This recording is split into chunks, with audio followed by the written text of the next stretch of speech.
وہ قوم کیسے ترقی کر سکتی ہے جس قوم کے امام مظلوم ہو؟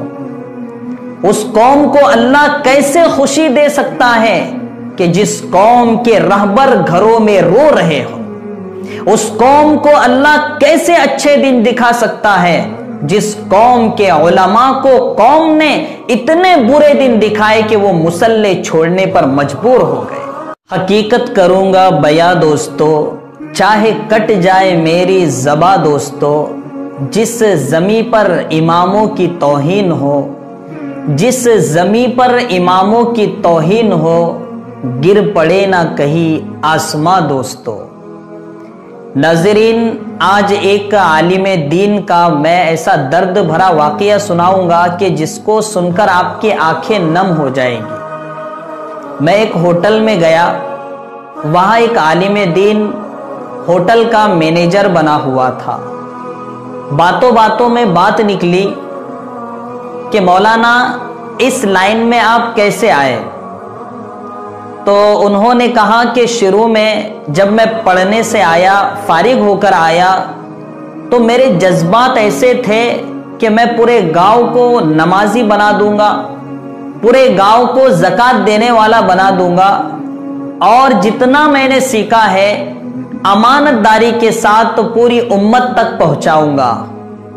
لیکن جب میں امامت کے لیے مصلی پر چڑھا، امامت کے میدان میں اترا، تو خلوص اور اخلاص کے ساتھ میں نے دین اسلام کو پیش کرنا شروع کیا، صحیح دین لوگوں کے سامنے لانا چاہا۔ لیکن اس وقت میرے دل کو دھچکا لگا جب کچھ چیزیں جو اسلام سے صحیح طور سے ثابت تھی، مجھے کہا گیا کہ یہ آپ بیان نہیں کر سکتے۔ پھر دوسرا دھچکا اس وقت لگا جب مجھے کہا گیا کہ آپ باہر کے معاملات، تجارت وغیرہ میں حصہ نہیں لے سکتے۔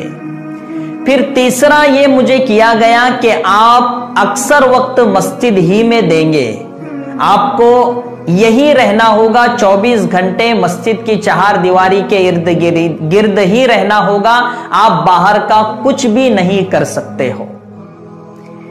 اس عالم صاحب کی آنکھیں نم تھی اور مجھے وہ واقعہ سنا رہے تھے کہ اس کے بعد میں مجبور ہوا، اور اتنا مجبور ہوا کہ میں نے اللہ سے توبہ کی اور کہا کہ اللہ، تیرا اور میرا معاملہ ہے، تو جانتا ہے کہ میں تیرے دین کے لیے کیا کچھ کرنا چاہتا ہوں، لیکن یہ قوم ہے جو مجھے جکڑ کر رکھنا چاہتی ہے اور میں نہیں رہ سکتا ہوں۔ اور یہ کہہ کر میں نے وہاں سے استعفیٰ دے دیا، اور اس دن سے قسم کھا لیا کہ میں کبھی بھی امامت نہیں کراؤں گا، چاہے مجھے ہوٹل پہ برتن صاف کرنا پڑے۔ اور میں نے شروع میں وہ کیا، اور آج اللہ نے مجھے مینیجر بنایا اور میری 18-20 ہزار تنخواہ ہے۔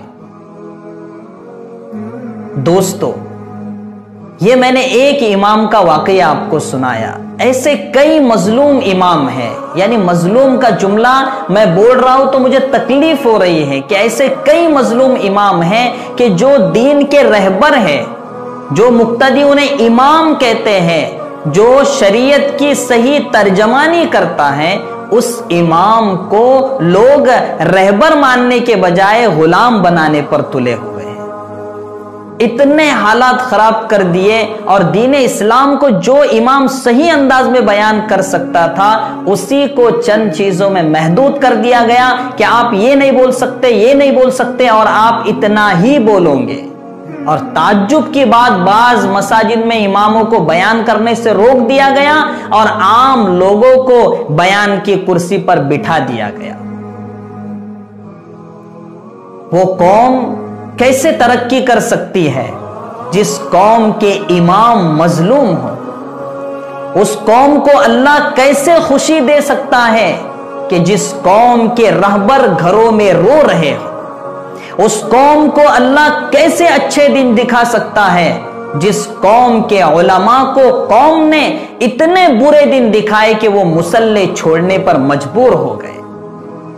اس لیے میں پوری امت مسلمہ سے گزارش کرتا ہوں ہاتھ جوڑ کر کہ جہاں تنزلی کے، بربادی کے امت کے بہت سے اسباب ہیں، انہی اسباب میں سے ایک سبب امام کی تحقیر اور تذلیل ہے، جس کی وجہ سے آج اللہ کی مدد نہیں اتر رہی ہے۔ میں اللہ کا شکر ادا کرتا ہوں کہ میں جہاں امامت کرتا ہوں الحمدللہ وہاں ایسے مسائل نہیں ہیں، بڑے رحم دل لوگ ملے ہیں اور حالات میں مدد کرنے والے لوگ ملے ہیں، ہر اعتبار سے دیکھ بھال کرنے والے لوگ ملے ہیں۔ میں اللہ کا شکر ادا کرتا ہوں، اور اسی طرح میں تمام امت کو پیغام دینا چاہتا ہوں کہ اپنے امام کو خوش رکھیے۔ اپنے امام کہتے ہیں آپ اسے، تو صحیح معنی میں امام مانیے، تب جا کر اللہ کی مدد آپ کے گھروں میں اترے گی۔ السلام علیکم ورحمۃ اللہ وبرکاتہ۔